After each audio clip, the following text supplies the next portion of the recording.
ID கம்பெனியில் work பண்ணிட்டு இருக்கேன். ஐடி கம்பெனியில் டீம் லீடராக இருக்கேன். இந்த ஹையர் பொசிஷனுக்கு நான் எடுத்தோடனே வந்தில்ல, படிப்படியாக ஹார்ட் ஒர்க் பண்ணி தான் இந்த பொசிஷனுக்கு வந்தேன். ஆனால் இந்த பொசிஷனுக்கு வந்ததுக்கப்புறம் என்னன்னு தெரியல, என் ப்ரொஃபஷனல் லைஃப்பில் நிறைய பிரச்சனைகளை ஃபேஸ் பண்ண ஆரம்பித்தேன். எனக்கும் என் டீம் மெம்பர்ஸ்க்கும் நிறைய ஒரு பிரச்சனை, நிறைய மிஸ்கம்யூனிகேஷன்ஸ் கேப் ஏற ஆரம்பிச்சது. சரி, டீமுக்குள்ளே தான் இப்படி இருக்குன்னு பார்த்தா எனக்கும் எங்கள் மேனேஜருக்கும் சம்மதமே இல்லாமல் வேற ஒரு பிரச்சனைகள்லாம் வந்துட்டு இருந்தது. ஒவ்வொரு நாளும் ஆஃபீஸ் போகும்போது இன்னைக்கு என்ன பிரச்சனை ஃபேஸ் பண்ண போகிறோம் அப்படின்ற ஒரு ஒரு நிறைய ஸ்ட்ரெஸ்ஸாகவே போயிட்டு இருந்தது. இப்படி இருக்கும்போது தான் என் ஃப்ரெண்டை மீட் பண்ண ஒரு நாள். அவன்கிட்ட என் பிரச்சனை எல்லாத்தையும் சொன்னேன்.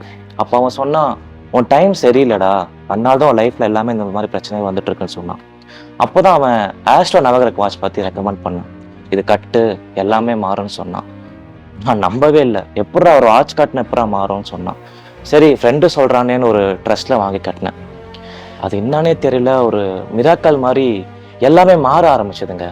என் ப்ரொஃபஷனல் லைஃப்பில் இருந்த பிரச்சனை எல்லாமே போய் இப்போ எனக்கும் என் டீம் மெம்பர்ஸ்க்கும் எந்த பிரச்சனையும் இல்லாமல், எனக்கும் என் மேனேஜருக்கும் எந்த விதமான ஒரு மிஸ்கம்யூனிகேஷன் இல்லாமல் நல்லாவே போயிட்டுருக்கு. எல்லாத்துக்குமே காரணம் இந்த ஆஸ்ட்ரோ நவகிரக வாட்ச் தாங்க. எல்லாத்துக்குமே நேரம் காலம் அப்படிங்கிறது ரொம்பவே முக்கியம். குழந்தைகளுக்கு படிப்பு ஆரம்பிக்கணுமா, வித்யாரம்பம்.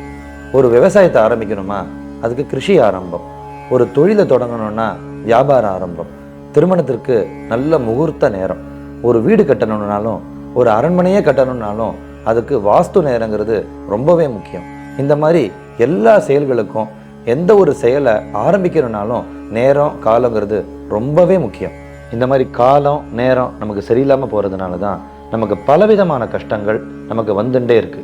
குழந்தைகளுக்கு நல்ல படிப்பு அமையாமல் போகிறதும், நல்ல போயின்னு இருக்க தொழில் சரியில்லாமல் போய் முடங்கி போகிறதும், காலகாலத்தில் திருமணம் ஆகாமல் போகிறது, அப்படியே திருமணம் ஆனாலும் தம்பதிகளுக்குள்ள மனப்பொருத்தம் இல்லாமல் போகிறதும், வீடு கட்டி கிரகப்பிரவேசம் ஆகாமல் போகிறது, அப்படியே கிரகப்பிரவேசம் ஆனாலும் வாஸ்து தோஷத்தினால பலவிதமான இன்னல்கள் பிரச்சனைகளை சந்திக்கிறதும், குடும்பத்துக்குள்ள அண்ணன் தம்பி சண்டைகள், சொத்து பிரச்சனைகள், வழக்குகள், இப்படி பலவிதமான அநேக விதமான கஷ்டங்களை சந்திக்கிறது.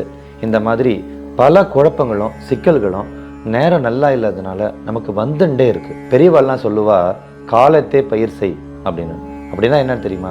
ஒரு நல்ல காரியத்தை உரிய நேரத்தில் நல்ல நேரத்தில் நம்ம செஞ்சோம்னா நமக்கு எல்லாமே நல்லதாகவே முடியும். எல்லா நேரமும் நமக்கு நல்ல நேரமாக அமையாது. ஆனால் எல்லா நேரத்தையும் நமக்கு நல்ல நேரமாக அமைச்சிக்க முடியும்.